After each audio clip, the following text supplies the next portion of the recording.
All right, everybody, go ahead and talk. You can talk it up now. We're only jumping in live now. I have nothing to say. And now you go quiet on me. You guys are crazy.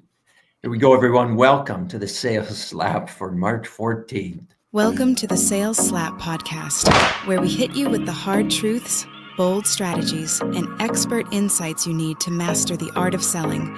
And who's leading the charge?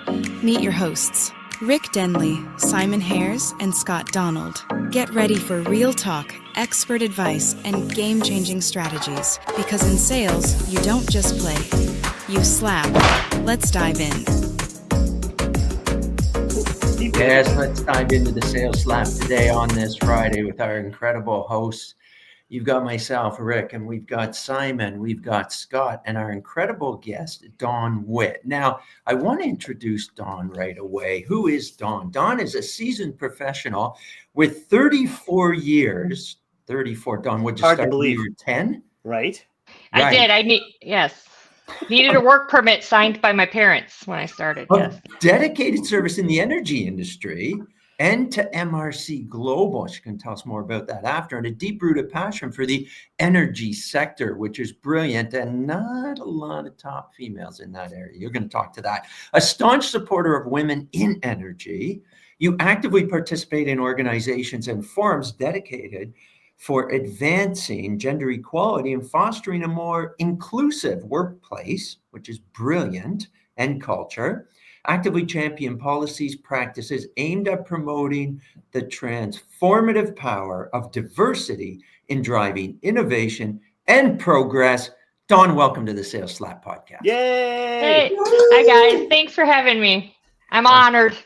Oh, it's our honor to have you on today. And I've already had an opportunity to welcome everybody. Simon, how are you doing today?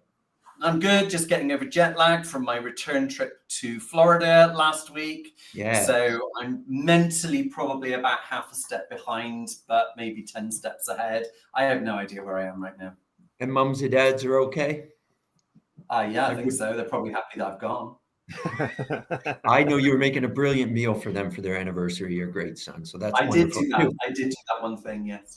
So jumping over from the UK over to the amazing Winnipeg with Scott. Good day, Scott. How are you? Good day, and I'm excited. I'll tell you why I'm excited. So first of all, at the risk of sounding like a big brown noser, I'm still over the top that I get to do this podcast with two brilliant gentlemen like Rick and Simon. And then you add to that mix one of my most favoritist people that I've ever had to work with, Dawn. And this most favoritist, and this is going to be a great Friday. Brilliant. We like that. I hope I can live up to it. Oh, yeah, me too. Well, you're the best looking one on the screen. Dawn, you're the best looking one on the screen to start with. So we're already whoa. We appreciate that. Hey, thanks. Yeah, no, leave it alone, Scott. Leave it alone. All right. Oh, she did it. Yeah. You did it so well, Dawn. That was so much better. Okay. Oh my God. All in favor of Dawn being the best looking person. Right, Yeah, okay. So Dawn, we've got you on the show here, and I had a little chance to share a little bit with our audience about yourself. What else can you tell us about yourself? What's new and exciting with you now? What are you up to? Well, it's just a busy time for us as a company and me personally. I travel a lot, and it's pretty intense these days. So getting ready to head out to a bunch of industry-related events, and I spend about 3 weeks a month on the road. So it doesn't leave me much time right now for anything fun and personal. Well, you're very dedicated, as we know, so that's tremendous. Thank you. Now, mentioned as well that you're mainly in the energy sector. Is there a specific area? Is it oil and gas? Is it electric? Where do you really sink in the industry? Yeah, so our company is the global leading provider for pipe valves and fittings, or PVF, as it's referred to in our industry, for the entire energy sector. So we have upstream, downstream, midstream, and many of our business units reside in those. I spent the first 23 years of my career in the refining sector, which is in our downstream. And then we have a gas utility sector, which is actually our biggest sector of business right now for the company. Oh, wonderful. And that's where I sit. I sit in the gas utility sector. I'm a director in the corporate accounts, and our team manages all of our top contracted customers. Terrific. Wow, what a great role. That's amazing. Thanks again. Now, Scott, you brought Dawn into our show for this one. Tell us a little bit about how do you know Dawn? How did you guys first get together? Okay. So I'm going to be really, really honest. Oh gosh. So I know, sorry, Dawn. So, Dawn was part of a group where probably was there 20 or 30 people in the class, Dawn? And I think it started, if I'm not mistaken, it started with an in-person, and then COVID happened and we did everything else virtual, I think, with Dawn's group. And it just so happened that Dawn became one of the people that I coached. And it took us all about 2.5 minutes to figure out that we hit it off. And even, I think, if I'm not mistaken, there's a few times that we were caught, when you've got that many people on a screen and you've got all the little Zoom boxes, and Dawn and I think we're having a private chat and we were giggling to ourselves like a couple of kids in school, and we almost got sent into the hallway for goofing around. And in any event, we very quickly hit it off in terms of our passion for sales. I've always admired Dawn's sort of energy. I'm drawn to people who are wanting to get better, and Dawn was one of those people that clearly wanted to get better at what she did, but also who are just comfortable in their own skin and just being themselves. And there's very few people that I know that are as comfortable in their own skin as Dawn, and I think that's why I'm such a big fan of her. It's a great point that you make there, Scott, when you say that we really end up attracting the same type of energy that we have, don't we? And if we're that negative Nelly and we put that out there to the world, that's what you're going to get back. But when you've got a high energy and a high interaction, and you're open to it, you're going to meet the people that are very similar to you as well, which is absolutely brilliant. Now, Simon, you've had an opportunity to learn a bit about Dawn and do a bit of research and such as well. What do you want to kick things off with here with our great guest? Dawn, you look slightly uncomfortable then when you said I just researched it. I've gone into your background. Did that include a background check? I'm just asking for a friend. Yeah, it's basically everything. It's every social media profile you've been on, every comment you've made, every inappropriate thing you have ever done or said. So it was really good. It was interesting stuff. But seriously, Rick talked about energy and reflective energy. I know that you work a lot with what's known as these energetic women, this committee that you have, the energetic committee. Can you tell us a little bit more about that? Because I'm really, really excited about this whole concept of equality, this whole diversity thing, the whole thing. I do a lot of work within it. So I'm really keen to hear your side of it. Yeah, so the really a large part of my job and my role with the company is I'm a corporate director in corporate accounts, but I also am I facilitate all of the relationships between our natural gas industry relations. So I facilitate the relationships, and then I also represent MRC Global at these industry events. And one of the events that we became a part of was the Energetic Women's Conference. That is led by MEA Association, Midwest Energy Association, and the Energetic Women's Conference is comprised of about 800 women who get together, and it's really a resource for professional and leadership development in the natural gas and electric utility industry. So we really focus on content for that conference. It's about a 2.5-day conference, and we really focus on content that prepares people for leadership roles and growth development. Very nice. And what are the key themes that came out of the last one?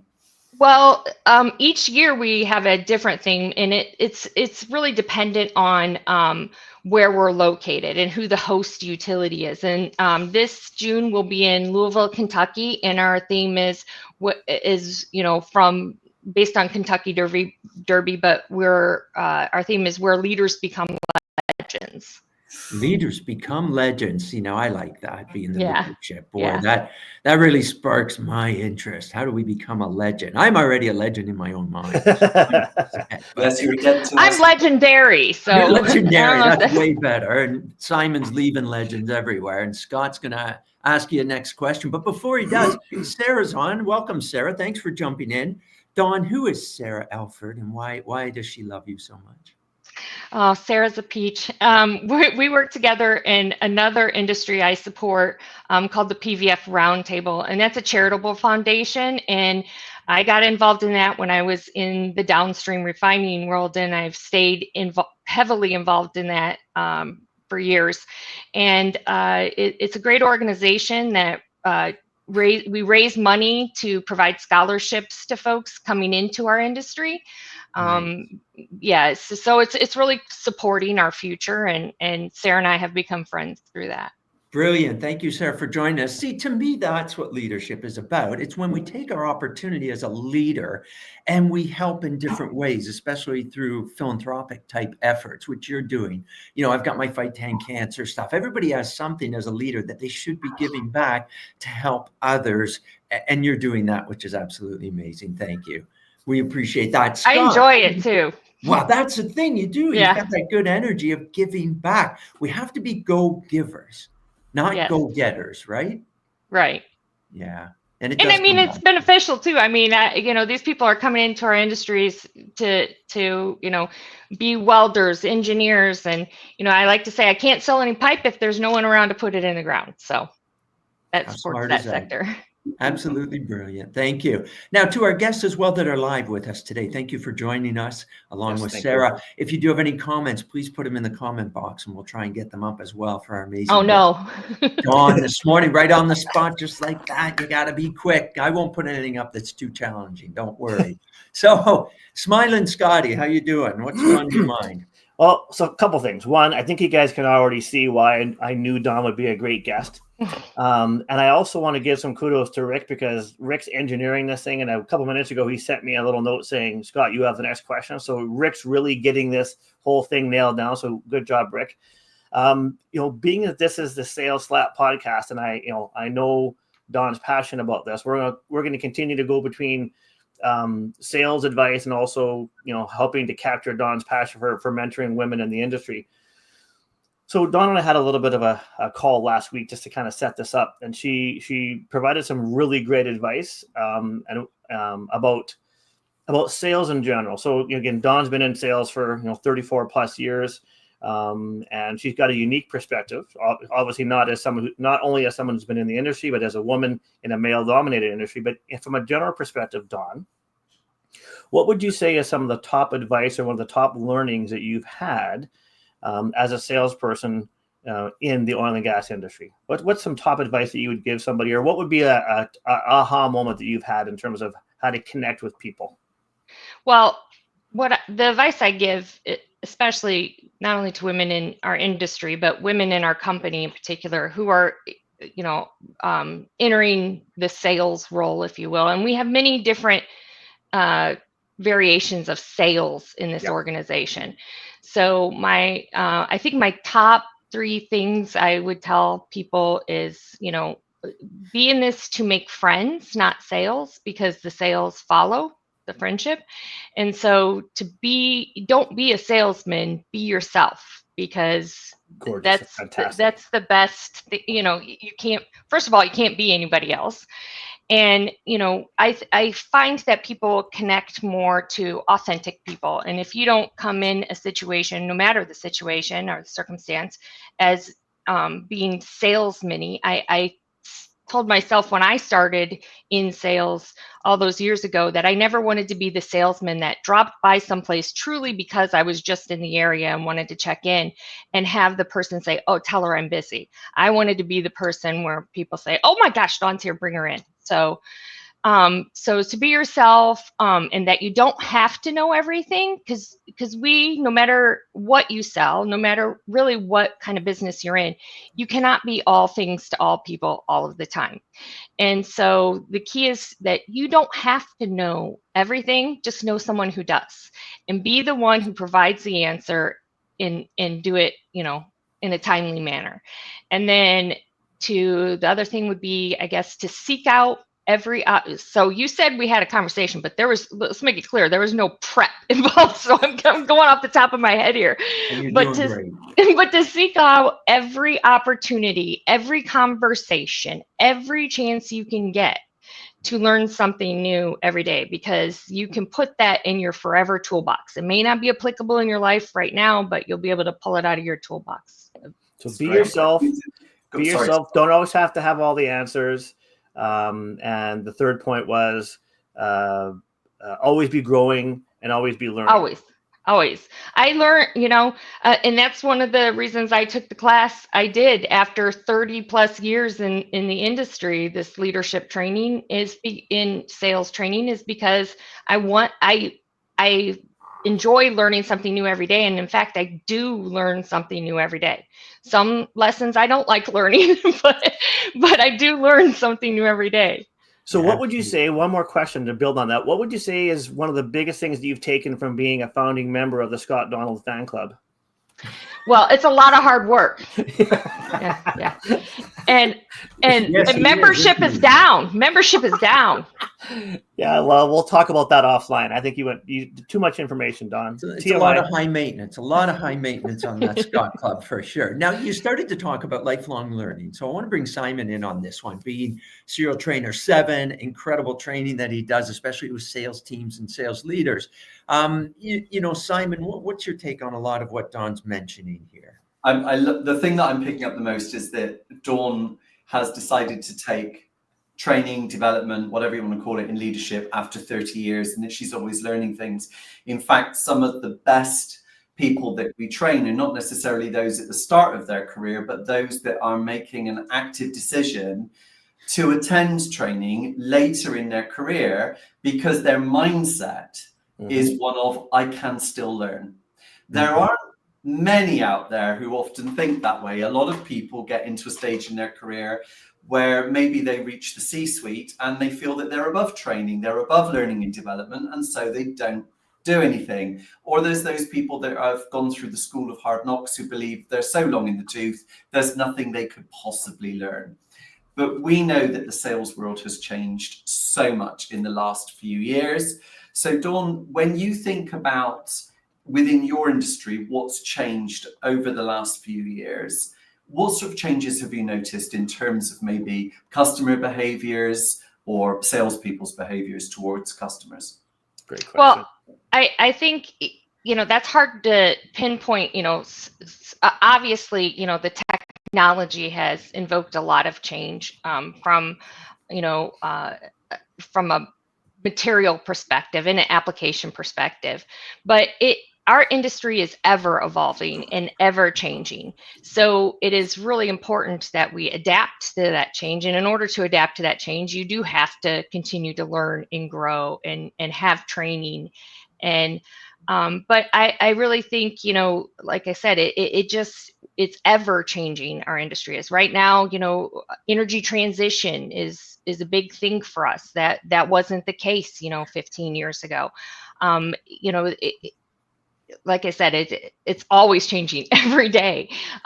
Customers change their focus too. Our industry and our company in particular, it's a very, very long sales cycle.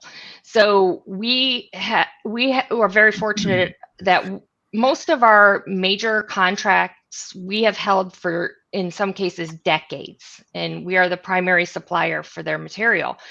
And so it's less about the widget and more about the relationship. And so the customer focus continues to evolve too, because one year they're focused on inventory. The next, that depends on what the market is doing as well, right? So like during the COVID era, if you will, and the supply chain challenges that came along with it. So some are focused on inventory, then it changes and they're focused more on pricing, focus more on projects. It changes all the time. But if you don't continue to roll with those punches and in the changes, and you'll get left behind for sure. I wanted to. One thing I've noticed. Go on, Scott. Go ahead. Okay, Rick's already got it on the bottom, but I think this is a fantastic point that Dawn's making.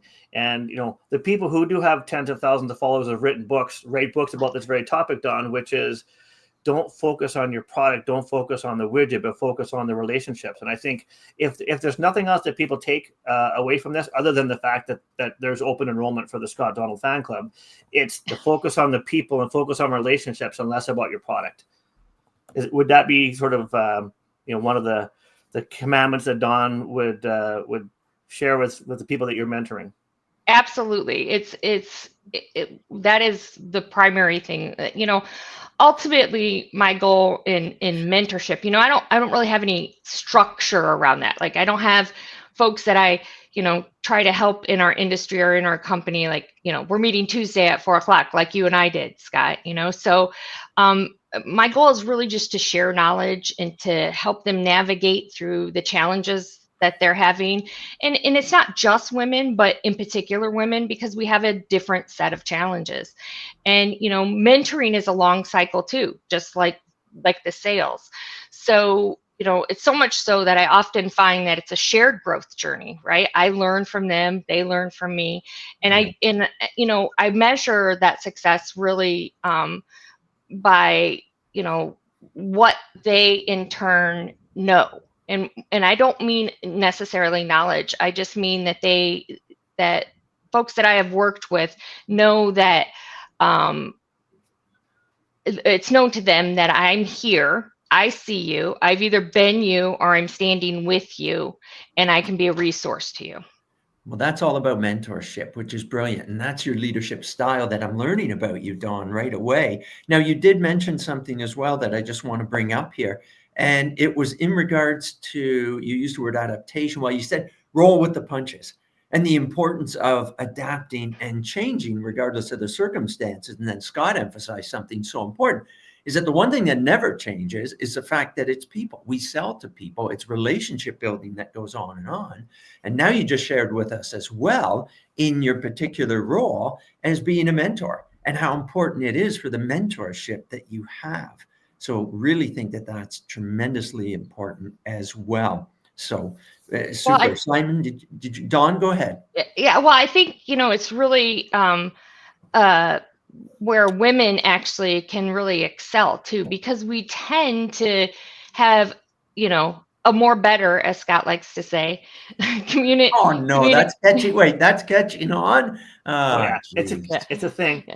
Yeah, a more better communication style, or what they call today emotional intelligence. I do think that women have a unique ability to really make an impact on their ability to, on their whatever they're trying to accomplish with building relationships, because we invest personally in relationships, I think, a lot more than some men. Now, I mean, not everybody, but that's not a difference in every man and woman in sales. But I think that really is a unique piece of women's character that's kind of just ingrained on us. We have a less assertive approach, a less transactional approach, and a more personal approach. Interesting. I want to know more about that. And I know Simon has a question, but before we go to him, I just want to stay on this vein for a minute. Help me understand that. And one tip for leaders out there as well, because I'm on the leadership right now. And one tip for the leaders to help build and nurture the type of culture that you want to see. And that might fall into the realm of the DEI a little bit as well, and working with women. But as a leader yourself, what's one tip that you give to leaders to build the type of culture that they want within their organization, in their industry, in their network? Like we talked about earlier, it's people, and instead of like telling a salesperson, make friends, not sales, I would say to our leadership, make friends, not employees, so, just have a more personal connection, understand what it takes for everyone to accomplish the goals that typically they have set forth for us, right? And, be engaged and, just show up for them like we're expected to, show up for our customers too. Well, it sounds like you're doing a great job. And here's Leslie that says, Dawn has always been a reliable problem solver. You leverage all relationships and resources to take care of customers. So there you go. You got a testimonial. Sounds like we have a Dawn fan club competing with the Scott fan club right now. Seems like it. We've got great interaction today on the comments. Well, that's very nice. Leslie is actually one of the people that, I have really invested personal time into her growth and development too. She's a superstar. Absolutely terrific. So we've touched on a few things so far, including leadership. So I'm happy right now. I know Simon has a question regarding. I'm going to go back to the sales side. Yeah, I'm going to go back to Simon. What do you got for Dawn?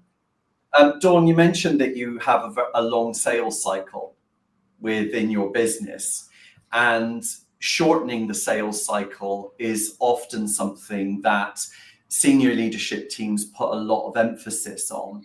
What sort of advice are you giving to your sales teams at the moment to help them shorten that sales cycle? That's not really an issue for us. Our business and is long term, is to secure long-term business, not the transactional type of business.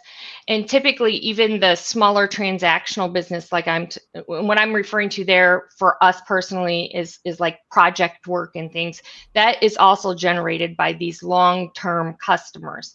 So it's not really a focus for us, actually. We don't really have scenarios where it's a short sales cycle. And ours is a long sales cycle, but it's also fully loaded. And what I mean by that is there is just as much work on the front end of things, the establishment of the relationship, well, the first connection of the relationship, the establishment of the relationship, the middle part, the execution of any contract or agreement type of thing, and then the fostering of that relationship, the maintenance, if you will, of that relationship ongoing. And that's why my group is all the national account managers in the gas utility sector. And they all, myself included, because I still manage an account, is managing not only just the contract, but the day-to-day expectations, and then facilitating like what Leslie was mentioning, she's in our supply chain group, is facilitating the relationship and the transactional stuff, as well as the day-to-day operational things between all of our internal business units. So we act as the quarterback, if you will, in that scenario, or the bridge between all internal and external business units. So really, I don't really have any scenarios where it's just a short sales cycle. So I'm going to flip it back to Simon. Simon, what would be one piece of advice? Because I'm sure there are now thousands of people that are listening to this podcast like, oh, what's that one bit of advice around shortening a sales cycle? So Simon, if someone was to ask you that question, what would you, if you had to pick one thing, what would be something that people could take away around shortening a sales cycle? It would always be around making sure you are in control of the next steps, and making sure that you are not asking questions of the client, such as, what do you think are the next steps? When would you like me to get in contact? It's actually about saying and being more assertive around, this is what we are going to do for you. I will be in touch with you on this stage, and these are the next steps that we will need to follow. From Dawn's point, where there are businesses that have a very long sales cycle, and actually shortening that is not in any way advantageous, it's actually part of what you do because there is a different focus. I think that's very reassuring for a lot of sales professionals out there who maybe are under pressure to shorten sales cycle, when the reality is they're the ones that are at the coalface. They're the ones that are doing it. They should be feeding that information up so that their business doesn't become transactional, so that their business does actually become more long-term relationship focused. And often sales professionals are pressurized into, even if it's just by 1 day, 1 week, shortening that sales cycle, which in some cases can be good. But clearly in others, like Dawn's industry, it's not appropriate, and it's not something that the business needs to focus on. So I'm really excited and interested to find out more about this longer sales cycle, because it's quite refreshing to hear that. We don't hear that very often. We're always hearing about shorten the cycle, shorten the cycle. It's great to hear from somebody who's doing it every day, with a team who are doing it every day, where actually that's not the priority. The relationship is the priority, the long term. Yeah, I mean, like I mentioned, I think there's some instances where that's needed. And like I said, particularly when we're dealing with projects that, have a specific timeline, right? Do you mean projects, Dawn? You mean projects? Yes, I meant projects. Yes, okay. That's exactly what I meant. One less for the Scott Club. I just wanted to translate that for the Canadian audience. Yeah. Sorry, Dawn, carry on. Now, listen, this has been moment. incredible discussion. Thank you, Dawn, for all your input on this. Now, Dawn, you mentioned that you're reading one of Mel Robbins' books right now, and the other books with her, which are brilliant, that I've read as well. The Let Them is a brand new one. You've got to get a read on that as well. We know the 5-second rule that goes on, the power of discipline are all brilliant as well. We always like to share a book suggestion on this show as well. So who out of us today has a book suggestion that they want to throw at our audience on a Friday? Who's got a book for us today? Go on, Scott. You go first. Okay, thank you, Simon. So Dawn's talked a lot about this theme about relationships and not leading with product. And I would call that, to use a proper term, that's proper selling. So one of the books that I've read recently that I just absolutely adored, which meant I wrecked it, is this book by Andy Paul, Sell Without Selling Out. And it talks all about that very notion. And basically about being, as Dawn said at the start, being a salesperson or being a trusted advisor, but not selling out on what your principles are and really sort of being a good human. So I'm a big fan of Sell Without Selling Out by Andy Paul. And I have got, building on Dawn's comment about relationships, I am currently going through Will Jadara's book, Unreasonable Hospitality, focusing on the skills of relationship building and giving amazing service to people and leaning on hospitality and how they do it, especially within areas like the 5-star element, if you will. This book focuses on how salespeople can use those hospitality tricks and techniques to really develop the relationship and go one hell of a distance above and beyond what everyone else is doing. This is a cracking book. It's been out for about a year or so now, I think. Time goes by so fast, it might even be longer, but it's probably in paperback, but this is hardback. It's absolutely terrific. Excellent, Simon. Thank you very much. You know, guys, if you can believe it already, we're past a half hour. I know. And it's been an incredible chat with a lot of learnings going on. You know, some of the things that I picked up just quickly in brief, that relationship selling and the importance of it, whether you're short or long-term cycles, is so important. And it carries on with you through different industries. Example being Dawn being a mentor and a leader as well, is the people that have signed on today. And thank you for your comments, that she's carried over from different industries between her day job, if you will, and then her work with philanthropy and going between different organizations, yet you have that common thread of people. That's relationships, and that's so important. Simon, I'm going to ask you, put you on the spot. One thing you got out of today with this great chat with Dawn. Well, just meeting Dawn and finding out more about this whole long tail sales cycle sounds so interesting to me. And that's one thing I'm definitely taking away, not to mention all of the amazing work that I've read up about that Dawn is doing for equality in the workplace, especially towards women, which is super valuable and, you know, right up there right now and what's being talked about. And I'll say courageous as well, Dawn. Thank you. Final word from you, Scott. What do you think? Well, there's just so much. I think, again, I'm going to go back to why Dawn and I became friends. And one of her early messages is just the importance of don't put on a sales hat. Just be you, be authentically you, and that's what people will be drawn to. And Dawn is she's great at it because I think Dawn, you would admit you really can't be any other way. You just have to be Dawn. And I think, I mean that, you know, in all flattery, because I think that we're in a day and age, and I'm going to go on a short little ramble here, where, and Dawn and I have talked about this, people's BS radars are really high. We can sense when people don't have our best interests at heart.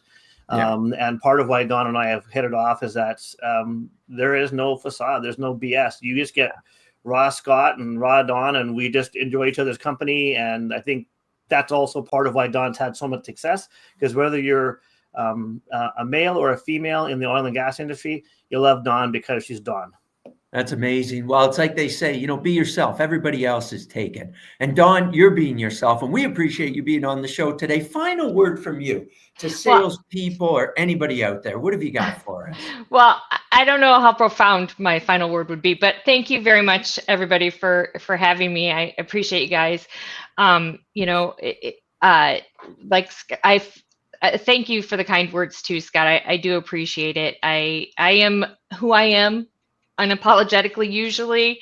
That is often too much for some and not enough for others, and just right for the right people in my life, right? As far as, me personally, I do, highlighted a lot of my passions, but when we talk about legacy, I don't need people to remember me, to remember Dawn Witt. I want them to remember someone who is out there before them in the sales world doing hard things on behalf of women in the future, as well as women presently, with the intent that doing hard things somehow will make it easier for them in the future to do those same hard things.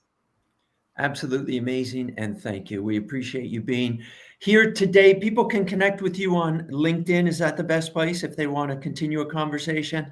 Absolutely.